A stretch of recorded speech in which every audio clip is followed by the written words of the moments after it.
지난 시간까지 동사의 종류에 따라 영어 문장이 배열되는 원리를 배웠는데 오늘은 이 동사가 언제 일어나는 일인지를 밝혀보는 공부를 해보겠습니다. 이 시제라는 말은 그냥 쉬운 말로 동사의 시간입니다. 이전 강의에서 동사는 시간을 표시해야 된다고 했는데 그게 바로 시제인 겁니다. 이 시제 파트에서도 기존에 여러분들이 알던 문법의 틀과는 조금 다르게 접근해 보겠습니다. 우선 12시제 이런 말은 몰라도 됩니다.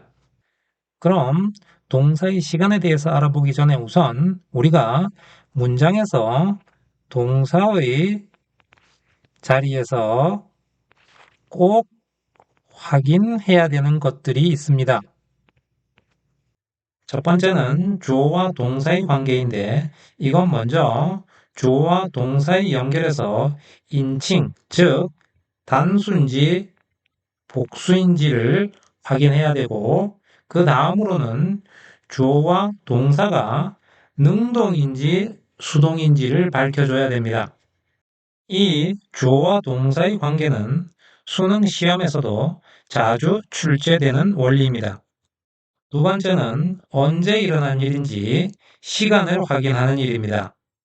이 시간의 결정 요소는 첫 번째, 부사가 결정을 하고 두 번째, 문장의 내용이 결정을 할 수 있고 세 번째로는 전후 문맥을 통해서 생각해 볼 수 있습니다.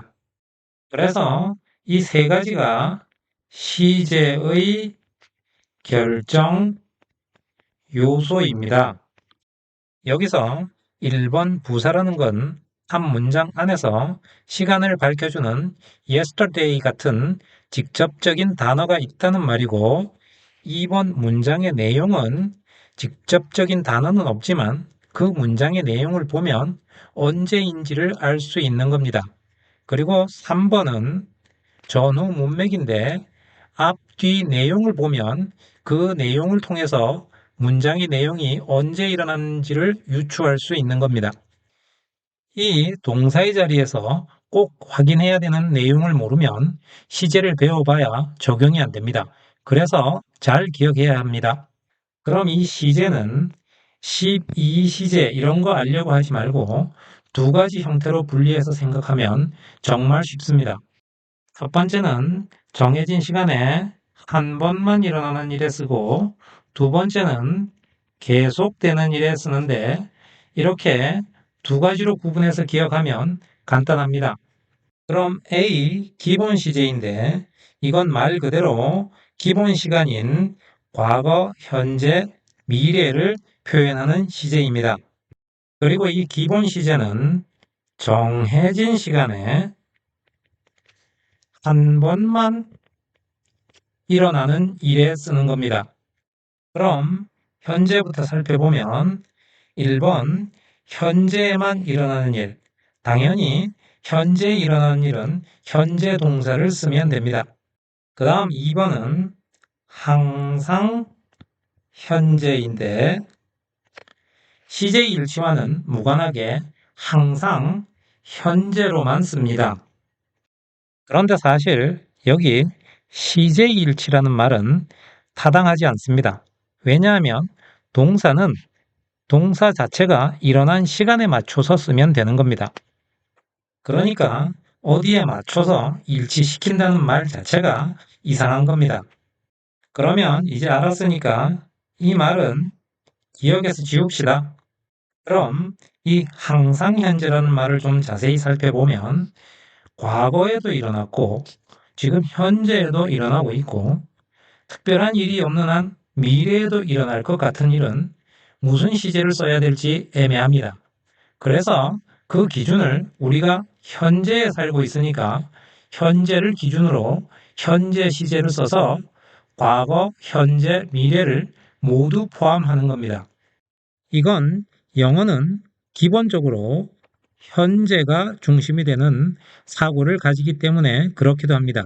그래서 기존 문법 설명에서 습관이나 진리가 나오면 현재를 쓴다고 하는데 이건 원리는 모르고 그냥 외우는 공부 방법입니다. 진리를 모르면 동사를 골라 쓸 수가 없나요? 영어를 하려면 뭐가 진리인지도 알아야 되나요?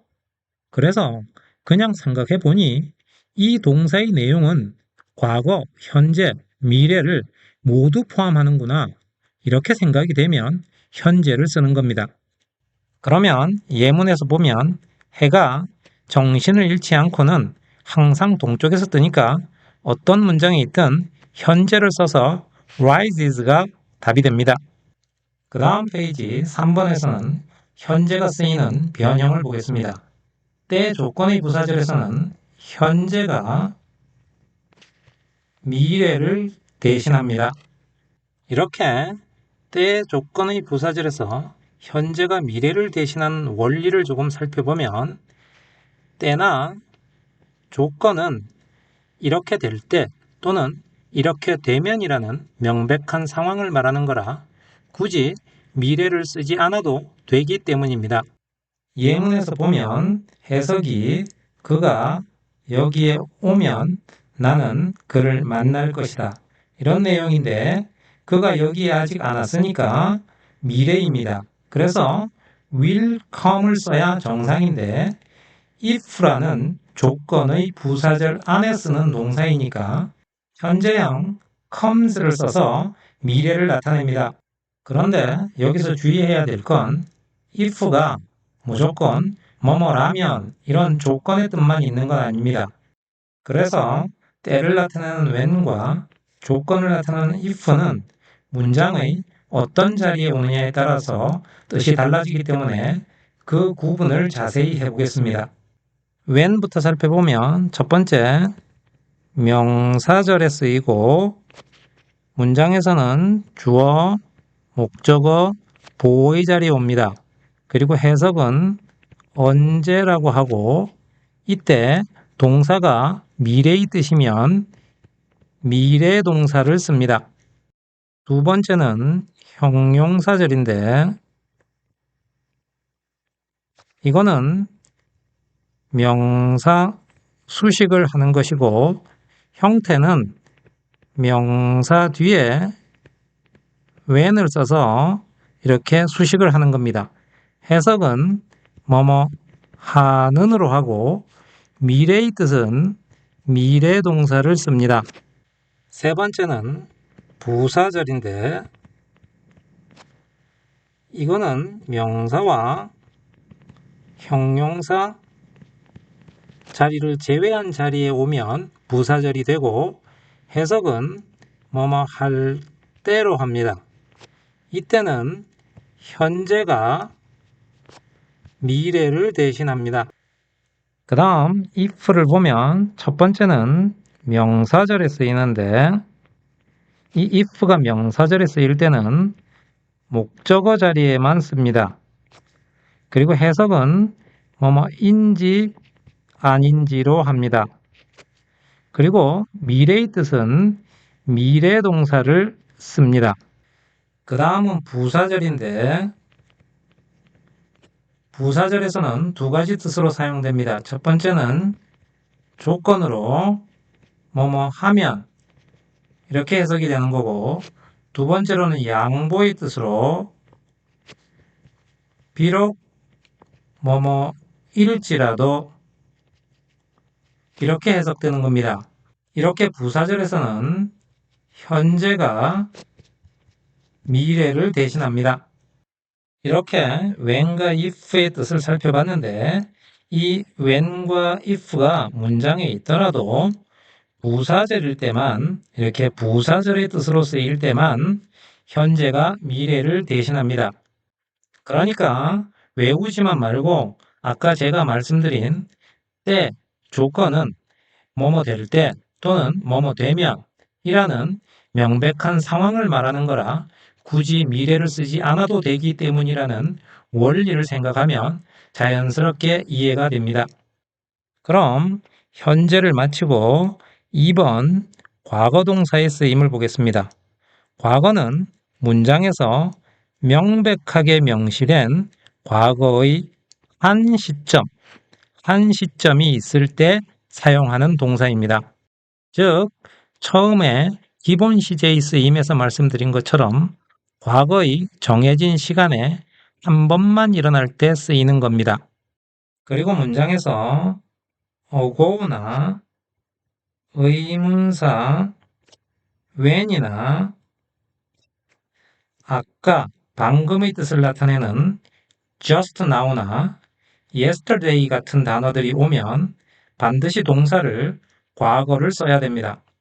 그래서 예문을 보면 문장에 ago가 있으니까 동사는 과거 동사를 써서 met이 답이 됩니다. 그런데 여기서 다음 시간에 배울 현재 완료와 이 과거를 잘 구분해야 됩니다.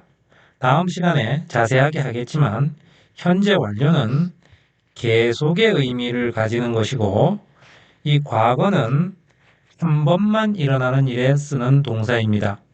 그래서 다른 예문에서 구분을 해보면 이 문장에서는 의문사 when이 있으니까 이 현재 완료인 동사를 고쳐야 됩니다.